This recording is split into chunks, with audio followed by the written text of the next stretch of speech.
بسم اللہ الرحمن الرحیم۔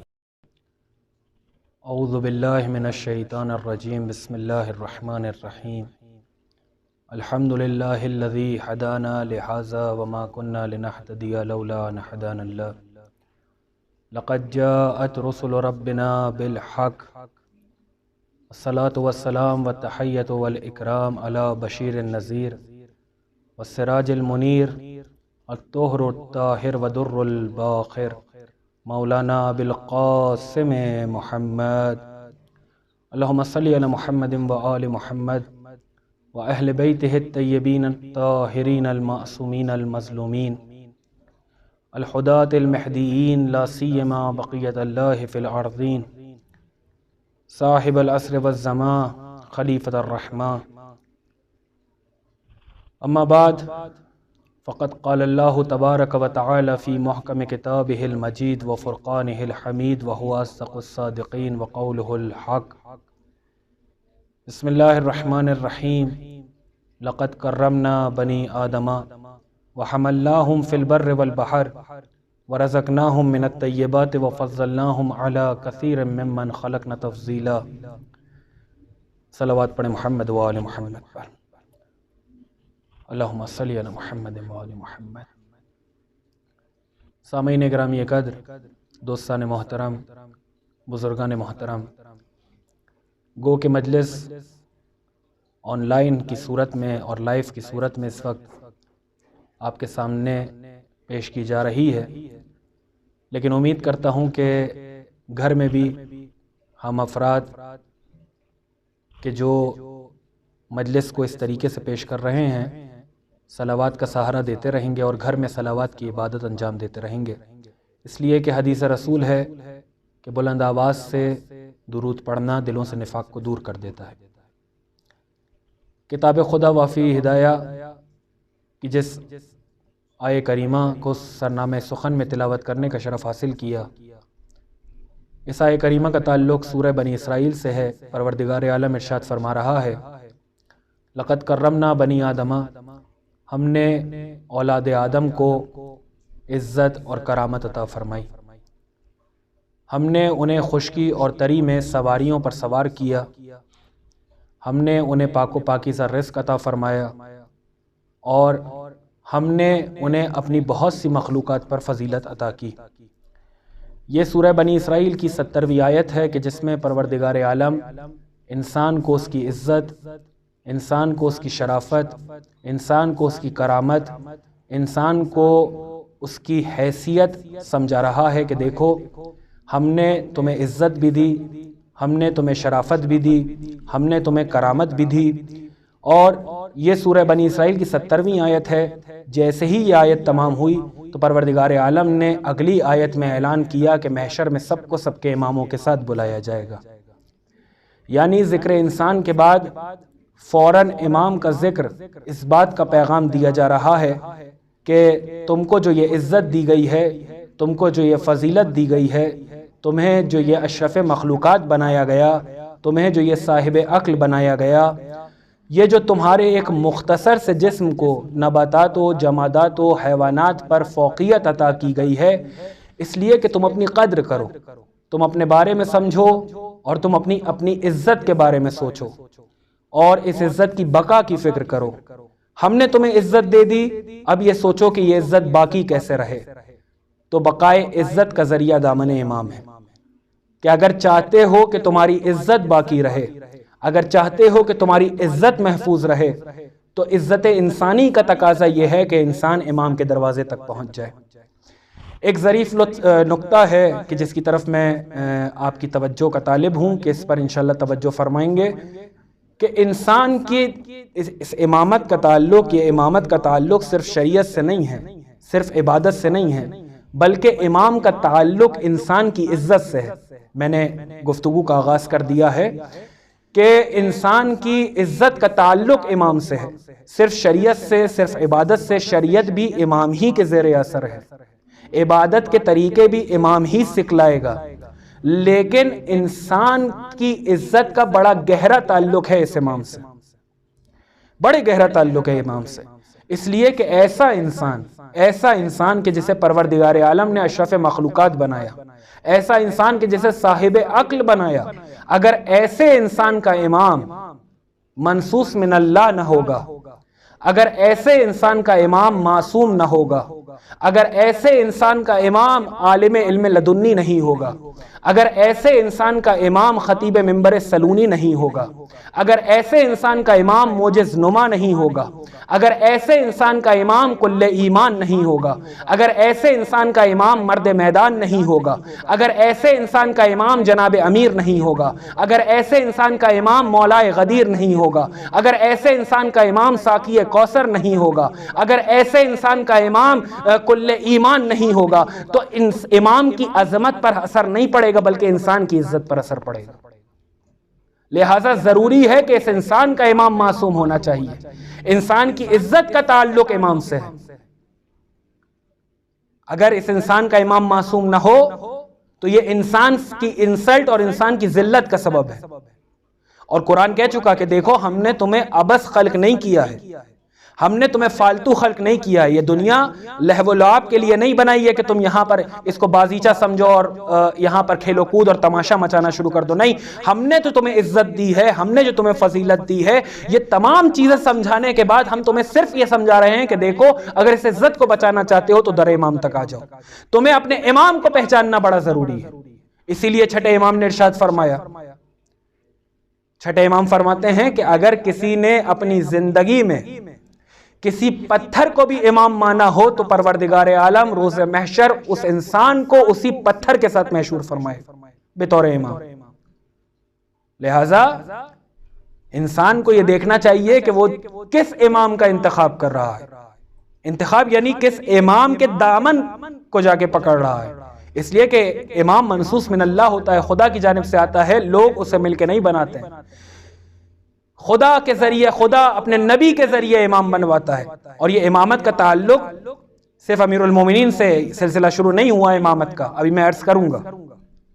انسان کی عزت کا بڑا گہرا ربط ہے امام سے، اگر انسان کا امام معصوم نہ ہوگا تو یہ انسان کی انسلٹ اور انسان کی ذلت کا سبب ہے کہ اس کا امام معصوم کیوں نہیں ہے۔ بھائی آج کا کوئی انسان اگر کوئی اچھا عہدہ پا جائے، کوئی اچھا منصب پا جائے، تو آج کا انسان یہ چاہتا ہے کہ اپنے اسٹیٹس کو مینٹین کرے۔ آپ کو کوئی اچھا عہدہ مل گیا، کوئی اچھی سروس مل گئی، تو آج یہ چاہتا ہے انسان کہ اس کی جو سروس ہے، اس کا جو عہدہ اسے ملا ہے وہ مینٹین رکھے۔ اگر عہدہ ایسا ہے تو سواری بھی ایسی ہو کہ جو عزت کے اضافے کا سبب بنے، اگر عہدہ ایسا ہے تو مکان بھی ایسا ہو کہ جو انسان کی عزت کے اضافے کا سبب بنے، اگر عہدہ ایسا ہے تو علاقہ بھی ایسا ہو کہ جو عزت کے اضافے کا سبب بنے۔ تو دنیا میں عزت کا اتنا خیال تو آخرت میں ذلیل کیوں ہوئی ہے؟ بھائی انسان چاہتا ہے کہ اس کا فرینڈ سرکل بھی ایسا ہو کہ جو عزت کے اضافے کا سبب بنے، سواری ایسی جو عزت کے اضافے کا سبب، معاشرہ ایسا جو عزت کے اضافے کا سبب، علاقہ ایسا جو عزت کے اضافے کا سبب، تو امام بھی تو ایسا ہونا چاہیے کہ جو عزت کے اضافے کا سبب بنے، کہ محشر میں عزت رہ جائے کہ انسان کس کے پیچھے آ رہا ہے۔ صلوات پڑھیں محمد و آل محمد پر، اللہم صلی علی محمد و آل محمد۔ توجہ فرما رہے ہیں آپ؟ انسان کے عزت کے اضافے کا سبب بنے، محشر میں عزت باقی رہ جائے۔ ایسا نہ ہو کہ کوئی ہاتھوں کو، قرآن کی روح سے، کوئی ہاتھوں کو کاٹ رہا ہو، چبا رہا ہو اور کہہ رہا ہو کہ کاش میں نے اس کو دنیا میں دوست نہ رکھا ہوتا۔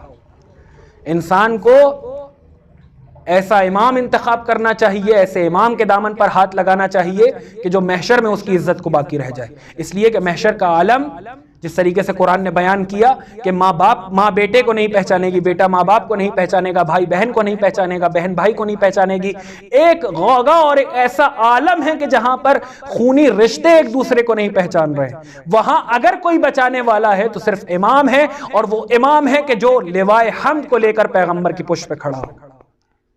وہ واحد امام ہے کہ جو ساقی کوثر ہے، جو کوثر سے سیراب فرمائے۔ توجہ فرمائیے گا، انسان کی عزت کا گہرا تعلق ہے امام سے۔ اسی لیے جناب ابراہیم کو جب یہ عہدہ دیا گیا، بس گفتگو بہت ہی جلد تمام ہو جائے گی اور میں مصائب کی جانب جاؤں گا، چونکہ محدود وقت ہے، یقیناً اسی وقت میں گفتگو کو تمام کرنا ہے۔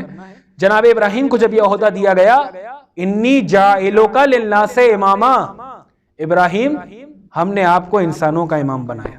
توجہ فرمائیے، یہاں پر لفظ امام بھی آیا، لفظ انسان بھی آیا. ہم نے تمہیں انسانوں کا امام بنایا.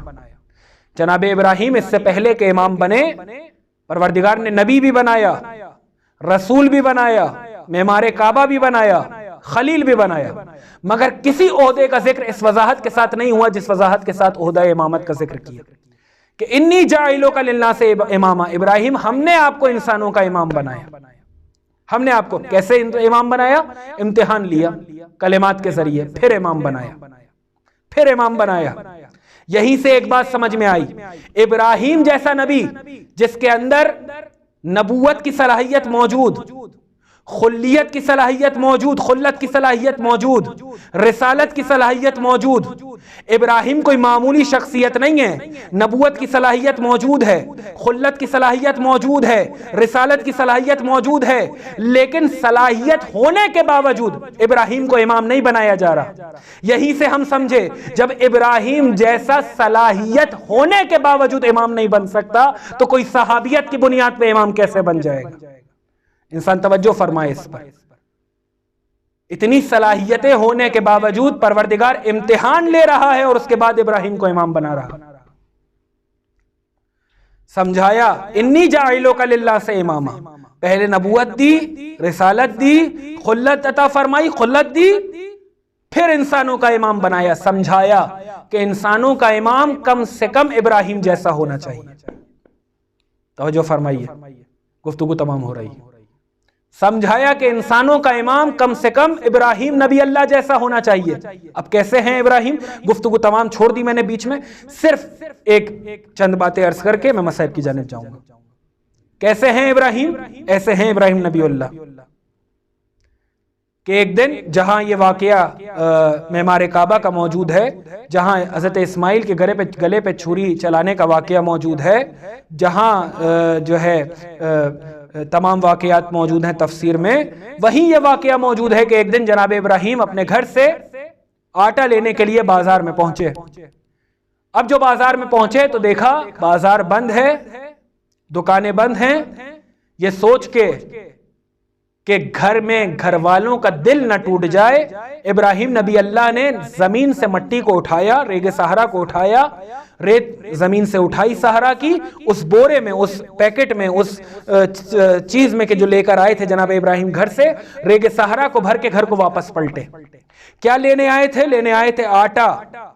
لیکن جب بازار میں پہنچے اور بازار کو بند پایا تو جناب ابراہیم اس آٹے میں ریگ صحرا کو بند کر کے واپس گھر میں پہنچے. لکھتے ہیں اب جو جناب ابراہیم آٹے کو، یعنی اس بورے کو جس میں آٹا لینے گئے تھے، جب اسے گھر میں لے کر آئے، بھرا کیا تھا؟ ریگ صحرا. لیکن جناب ابراہیم کی زوجہ نے اب جو اس بورے کو کھولا تو کیا دیکھا؟ لے کر جناب ابراہیم ریگ صحرا آئے تھے لیکن بن گیا تھا آٹا. توجہ فرمائیے. یہی سے ایک بات سمجھ میں آئی کہ امامت کی شرط یہ ہوتی ہے، امامت کی دلیل یہ ہوتی ہے کہ ماہیت بدل جائے، یعنی شے ہو کچھ ہو جائے کچھ. جناب ابراہیم کے لیے ماہیت کا بدل جانا، ریگ صحرا کا آٹے میں بدل جانا، یہ دلیل امامت ہے. تو اگر ابراہیم نبی اللہ کے لیے ریگ صحرا آٹے میں بدل جائے تو یہ ان کی امامت کی دلیل ہے، اور اگر میرے چوتھے امام کے لیے ہاتھ کا دھون جواہرات میں بدل جائے تو یہ چوتھے امام کی امامت کی دلیل ہے. یہ دلیل امامت ہیں، یہ شرائط امامت ہیں کہ امام وہ ہوتا ہے کہ جس کے لیے ماہیت بدل جائے، شے ہو کچھ ہو جائے کچھ، یہ کچھ کا کچھ ہو جانا دلیل امامت ہے. جناب ابراہیم کے لیے ریگ صحرا آٹا میں بدل گئی، میرے چوتھے امام کے لیے ہاتھ کا دھون جواہرات میں بدل گیا، یہ کچھ کا کچھ ہو جانا دلیل امامت ہے. امامت جناب ابراہیم تک پہنچی، لے کر ریگ صحرا چلے تھے، جب گھر پہ پہنچے تو وہ آٹے میں تبدیل ہو گئی. توجہ فرمائیے. میرے چوتھے امام کے پاس امامت پہنچی، میں دوبارہ شروع کروں، جناب ابراہیم کے پاس امامت پہنچی، ریگ صحرا آٹے میں بدل گئی. امامت چلتے چلتے میرے نبی تک پہنچی، میرے نبی سے وہ امامت امیر المومنین تک گئی، امامت جو علی تک آئی، جو میرا ممدوح ہے. خدا کی قسم توجہ فرمائیے. روایت کہتی ہے کہ گستاخ مسجد میں امیر المومنین کے پاس آیا، امیر المومنین نے اس کے چہرے کو دیکھا اور فرمانے لگے کہ کیا اب کتے بھی علی سے بحث کریں گے؟ لوگوں نے دیکھا کہ آیا تھا بولتے ہوئے مسجد سے جا رہا ہے، بھونکتے ہوئے. ماہیت کا بدل جانا، شے ہو کچھ ہو جائے کچھ. جہاں جہاں یہ امامت جائے گی وہاں ماہیتیں بدلیں گی، شے ہوگی کچھ ہو جائے گی کچھ. زمانے بدلیں گے، وقت بدلے گا، ماحول بدلے گا، ذہن بدلیں گے، لیکن شرط امامت نہیں بدلے گی. جہاں ایسی شرطیں موجود ہوں وہاں ایک شرط اور، شرط یہ ہے کہ امام عالم ہونا چاہیے، آگاہ ہونا چاہیے، مخبر ہونا چاہیے، جاننے والا ہونا چاہیے. وہ آگاہ ہو، وہ لوگوں کو جانتا ہو. امام حاضر و ناظر ہوتا ہے. جہاں یہ تمام صفات اور کمالات جمع ہو جائیں اس کو امام کہتے ہیں. اور بس یہ واقعہ اور گفتگو تمام. رمیلہ حضرت امیر المومنین یہی ثبت ہوا ہے، یہی رمیلہ امام کا خاص صحابی ہے امیر المومنین کا. کہتا ہے کہ کوفے میں تھا اور بیمار پڑا، یہاں تک کہ کچھ دن گزرے، بیماری بڑھتی چلی گئی. ایک وقت ایسا آیا کہ میں نے اپنے آپ کو تھوڑا سا بہتر محسوس کیا، ایسا لگا کہ اب میری بہبودی آ رہی ہے جسم میں اور میری طبیعت بہتر ہو رہی ہے. کہتا ہے جمعے کا دن پہنچا، حالت اور بہتر ہوئی. میں نے کہا کہ آج کا دن جمعے کا دن ہے، کیا ہی بہتر ہو کہ میں آج غسل انجام دوں اور جامع مسجد کوفہ میں جاؤں اور اپنے مولا آقا امیر المومنین کے پیچھے نماز کو ادا کروں. سبحان اللہ، کیا کہنا. زمانہ حضور امام میں زندگی گزار رہا ہے اور اس سے بڑا کیا شرف ہوگا کہ خود امام معصوم کے پیچھے کھڑے ہو کر نماز جمعہ کو ادا کرے. کہتا ہے میں نے غسل انجام دیا، غسل انجام دینے کے بعد میں مسجد کوفہ کی جانب آیا اور مسجد کوفہ میں آ کے امیر المومنین کے پیچھے نماز کو ادا کیا. خاص صحابی ہے یہ امیر المومنین کا. نماز کو ادا کرنے کے بعد کہتا ہے امام جامع کوفہ مسجد کوفہ کے منبر پر تشریف فرما ہوئے. میں خطبے کو سن رہا تھا کہ اچانک وہ بیماری میری جانب عود ہوئی، یعنی واپس ایسا لگا کہ میں اس بیماری میں مبتلا ہو رہا ہوں. اسی بیماری کے آثار مجھے دوبارہ اپنے جسم میں دکھائی دینے لگے. میں نے نظر کو جھکا لیا یہاں تک کہ امام نے خطبے کو تمام کیا. اور امام توجہ فرمائیے، امام وہ ہے کہ جو عالم ہو، امام وہ ہے کہ جو آگاہ ہو. امیر المومنین منبر سے نیچے تشریف لائے، گھر کی جانب روانہ ہوئے. رمیلہ کہتا ہے کہ میں حضرت کے پیچھے پیچھے آ رہا تھا، یہاں تک کہ امیر المومنین ایک مرتبہ ٹھہرے اور ٹھہرنے کے بعد میری جانب رخ کر کے کہنے لگے رمیلہ ایسا لگ رہا ہے تمہارے چہرے کو دیکھ کر کے بیمار ہو. آپ دیکھ رہے ہیں کہ آج کل جو حالات چل رہے ہیں، دعا کیجئے ذکر محمد و آل محمد ہے. پروردگار اس ذکر کے طفیل پورے عالم کو اس وبا سے محفوظ رکھے اور جلد سے جلد اس وبا کو امام کے ظہور کے ذریعے خاتمہ بخشے. رمیلہ ایسا ہم تمہارے چہرے سے محسوس کر رہے ہیں کہ جیسے تم بیمار لگ رہے ہو. رمیلہ تم بیمار تھے، اپنے گھر پر تھے، یہاں تک کہ بیماری بڑھی. ایک وقت ایسا آیا کہ تمہارے جسم کو تھوڑی سی سلامتی ملی، تم نے محسوس کیا کہ تمہارا جسم بہتر ہو رہا ہے، تمہیں اس مرض سے افاقہ ہو رہا ہے. جمعے کا دن تھا، تم نے کہا ہم غسل کرتے ہیں. غسل کرنے کے بعد رمیلہ ذکر کر رہا ہے، رمیلہ راوی ہے، کہہ رہا ہے کہ امیر المومنین مجھ سے اس طریقے سے بیان فرما رہے ہیں کہ رمیلہ تم نے محسوس کیا کہ جسم میں بہبودی حاصل ہو رہی ہے، تم گئے غسل کیا اور غسل کرنے کے بعد تم ہمارے پیچھے نماز پڑھنے کے لیے آ گئے. یہاں تک کہ نماز پڑھنے کے بعد ہم جب ممبر پہ گئے اور تم نیچے بیٹھے ہوئے تھے تو تمہیں ایسے لگا کہ واپس وہ بیماری جو ہے تمہاری طرف پلٹ رہی ہے. تو رمیلہ کہتا ہے مولا کوئی ایک حرف کم نہیں ہے اور زیادہ نہیں ہے، جو آپ نے کہا ہے بہن ہی ایسا ہی ہے. مولا نے فرمایا، یہاں پر جملہ ہے، آپ نے فرمایا اے رمیلہ ما من مؤمن ولا مؤمنۃ یمرض الا مرضنا لمرضہ. اے رمیلہ کوئی مومن ایسا نہیں ہے یا کوئی مومنہ ایسی نہیں ہے کہ وہ مریض ہو مگر یہ کہ ہم اس کے مرض میں مریض ہو جائیں، ہم اس کے ساتھ مریض ہو جائیں. کوئی حزن، کوئی غم اس تک نہیں پہنچتا مگر یہ کہ وہ حزن ہم تک پہنچے. اگر وہ دعا کرتا ہے تو ہم اس کی دعا پر آمین کہتے ہیں. امام نے بیان فرمایا. رمیلہ کہتا ہے میں نے کہا حضرت یہ جو باتیں آپ نے ارشاد فرمائی بے شک یہ یہاں کے لوگوں کے لیے، یہاں پر رہنے والوں کے لیے، کوفے میں رہنے والوں کے لیے ہے، لیکن وہ لوگ جو آپ سے دور ہیں ان کے لیے کیسا ہے؟ امام نے فرمایا یا رمیلہ لیسا بغائب عنا مؤمن ولا مؤمنۃ الا وهو معنا ونحن معه. رمیلہ کوئی مومن اور مومنہ ایسی نہیں ہے چاہے وہ مشرق میں ہو چاہے وہ مغرب میں ہو، فی مشارق الارض و مغاربها الا وهو معنا ونحن معه، مگر یہ کہ وہ ہمارے ساتھ ہے اور ہم اس کے ساتھ ہیں۔ اللہ اکبر، ایسا امام ہو خدا کی قسم کیا کہنے، ایسے امام کے پروردگار کا لاکھ احسان ہے، اور واقعا ہمیں اپنی ماؤں کا شکر ادا کرنا چاہیے کہ اس نے ہمیں اس امر میں خیانت نہیں کی۔ گفتگو تمام ہو گئی، 18 رمضان ہے، بس چند جملے مصیبت کے، کیونکہ آنے والے دن میں بھی آپ مصیبت کو سنیں گے۔ 18 رمضان کے روزے کی افطار کے لیے حضرت اپنے چھوٹی بیٹی ام کلثوم کے گھر پہ تشریف فرما تھے۔ جناب ام کلثوم کہتی ہیں کہ میں نے بابا کو بڑا مضطرب پایا، بڑا پریشان پایا، کبھی حجرے سے صحن خانہ میں آ جاتے تھے، کبھی صحن خانہ سے حجرے میں آ جاتے تھے، جب کبھی صحن خانہ میں جاتے تھے تو آسمان کی جانب نگاہ کر کے کہتے تھے اے علی وہ وقت آ گیا ہے کہ جس کا پیغمبر نے تجھ سے وعدہ کیا تھا۔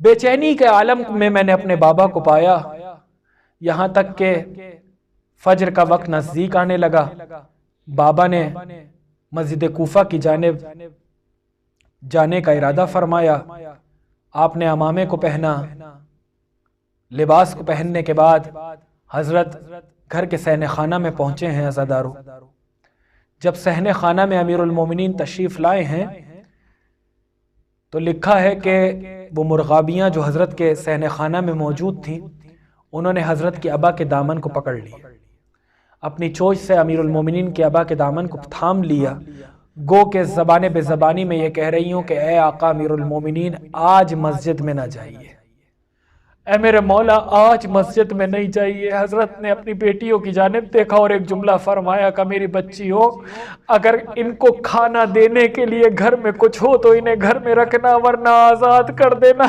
میں کہوں گا مولا آپ کو حیوانوں کے، جانوروں کے کھانے کا اتنا خیال ہے، مولا کاش آپ کربلا میں ہوتے، دیکھتے آپ کی بیٹیاں ایک بوند پانی کا سوال کر رہی تھی اور کوئی پانی دینے والا نہ تھا۔ عزادارو امیر المومنین صحن خانہ سے در تک پہنچے، لکھا ہے کہ دروازے کی رسی نے، دروازے کی لکڑی نے، یا دروازے کی اس چین نے جو دروازے میں موجود تھی حضرت کے پٹکے سے لپٹ گئی، حضرت نے اس کو بھی اپنے آپ سے جدا کیا۔ لکھا ہے حضرت مسجد کی جانب روانہ ہوئے، محسوس ہوا کہ پیچھے کوئی آ رہا ہے، حضرت نے فرمایا بیٹا حسن گھر کو پلٹ جاؤ، آج علی کے ساتھ مسجد میں نہ آنا۔ حسن مجتبیٰ گھر کو پلٹ گئے، علی مرتضیٰ مسجد میں آئے۔ آخری جملے عزادارو، علی مرتضیٰ آپ جو مسجد میں آئے ہیں نا تو جانتے ہیں کیا لکھا ہے؟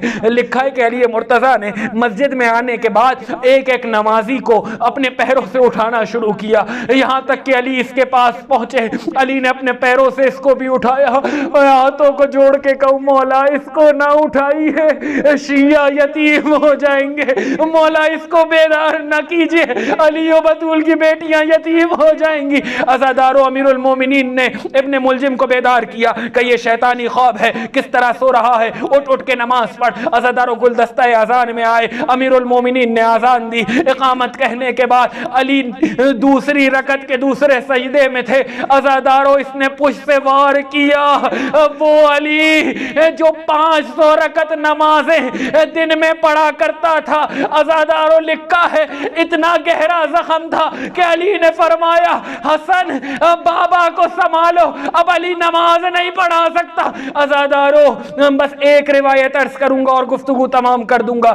لکھا یہ ہے 21 رمضان کی صبح تھی، علی سورہ مومنون کی تلاوت فرما رہے تھے، تمام اصحاب کو علی نے دور کر دیا تھا، تمام لوگوں کو کہہ دیا تھا کہ اپنے گھروں کو چلے جاؤ، علی قرآن کی تلاوت فرما رہے تھے۔ اتنے میں محسوس ہوا کہ جیسے علی کی بڑی بیٹی زینب کبریٰ بابا سے ملنے آنا چاہتی ہے، کہا بیٹی میرے پاس آ جاؤ۔ علی نے زینب کبریٰ کو اپنے پاس بلایا، علی کی علی بیٹی بابا کے پاس آ کے بیٹھ گئی۔ ایک مرتبہ علی مرتضیٰ نے زینب سے کہا بیٹی زینب ذرا اپنے بازوؤں سے چادر کو ہٹاؤ۔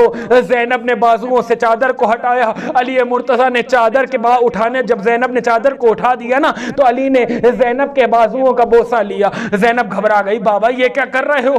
کہ بیٹی زینب ایک وقت آئے گا، شام کا بازار ہوگا، تمہیں شام میں دربار میں جانا ہوگا۔ یہ جملہ سننا تھا کہ بابا جس کا ایک بھائی موجود ہو اس کی بہن کی طرف کسی کی ہمت نہیں ہوتی نگاہ اٹھا کے دیکھ سکے۔ بابا میرے تو 18 بھائی ہیں۔ کہ نہیں زینب، لیکن گھبرانا نہیں زینب، علی تمہارا بابا مشکل کشا ہے، زینب تمہارا بابا آئے گا۔ عزادارو جانتے ہو وقت گزرا، زمانہ گزرا، علی کی بیٹی زینب شام میں پہنچ گئی۔ بابو صاحب جب پہنچی ہے نا زینب، پہلا دروازہ پار ہوا، دوسرا دروازہ پار ہوا۔ عزادارو زینب نے تمام بیویوں کو حوصلہ دیا، بھابی ام رباب مت گھبرائیے، علی کی بیٹی موجود ہے، بھابی مت گھبرائیے، عباس کی بہن موجود ہے۔ ایک ایک بیوی کو حوصلہ دیتی رہی، یہاں تک کہ جب آخری دروازے پہ پہنچی ہے زینب نے اپنے آپ کو کھڑے کس سے گرا دیا۔ سید سجاد آگے بڑھے، ہتھکڑیوں کو سمیٹا، بیڑیوں کو سمیٹا۔ پھوپھی اماں ابھی تک سب کو حوصلہ دے رہی تھی، علی کی بیٹی موجود ہے، عباس کی بیٹی موجود ہے۔ پھوپھی اماں اب آپ نے خود ہمت ہار گئی، ایک جملہ فرمایا، بیٹا سید سجاد میں ہمت نہیں ہاری ہوں۔ 21 رمضان کی صبح تھی، بابا نے وعدہ کیا تھا کہ میں مدد کو آؤں گا، یہ کہنا تھا۔ علی کی بیٹی اٹھ کے کھڑی ہوئی، ایک جانب رک کیا، السلام علیکہ یا امیر المومنین سید سجاد، میرا بابا۔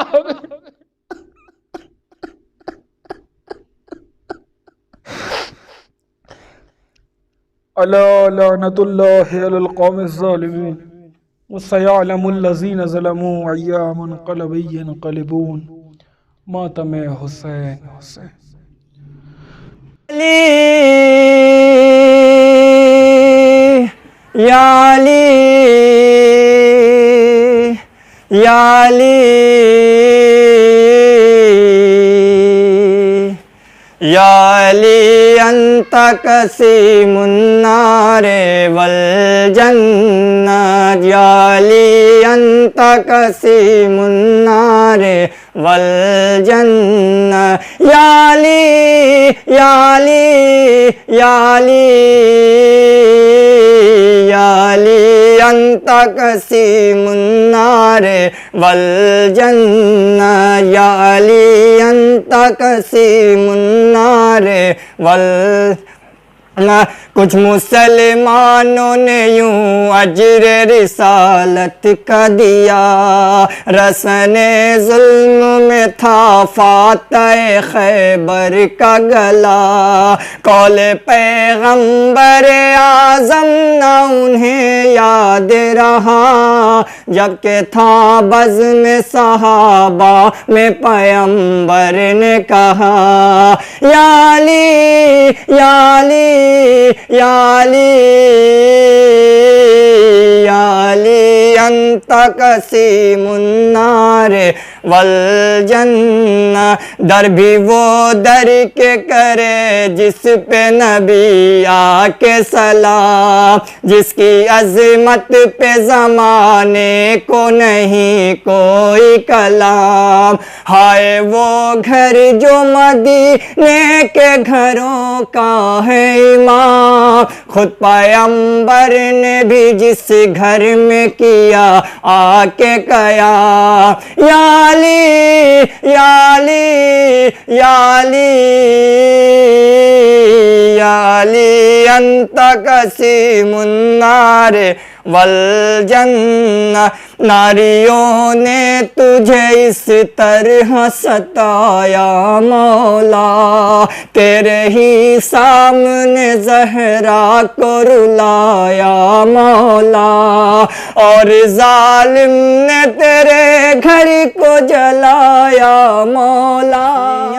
ٹوٹ گئی جس نبی زادی کی، رو کے شہزادی کونین نے فریاد یوں کی، آسماں ہلنے لگا اور زمین کانپ گئی، ہائے اس طرح ستم ڈھائے گئے بعد نبی، یا علی یا علی یا علی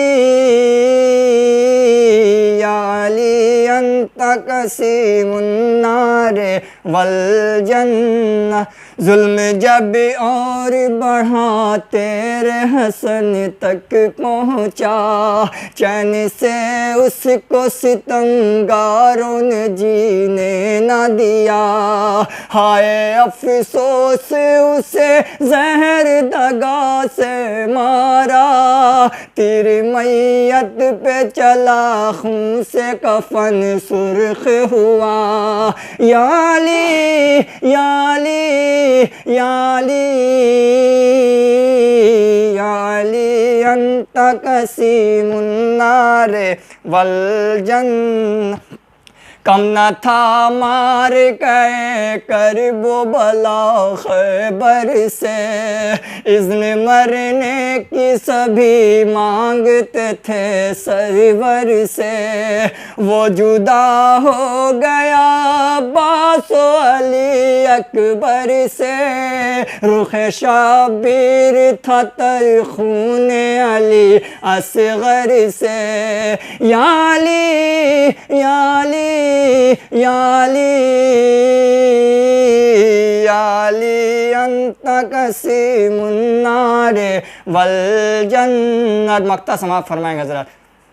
اے رضا عرش پہ جبریل نے نوحہ یہ پڑھا، ماں کی آغوش میں شبیر کا کٹتا ہے گلا، آندھیاں غم کی چلی ہلنے لگا عرش خدا، اشک آنکھوں سے بہا خون زمین سے ابلا، یا علی یا علی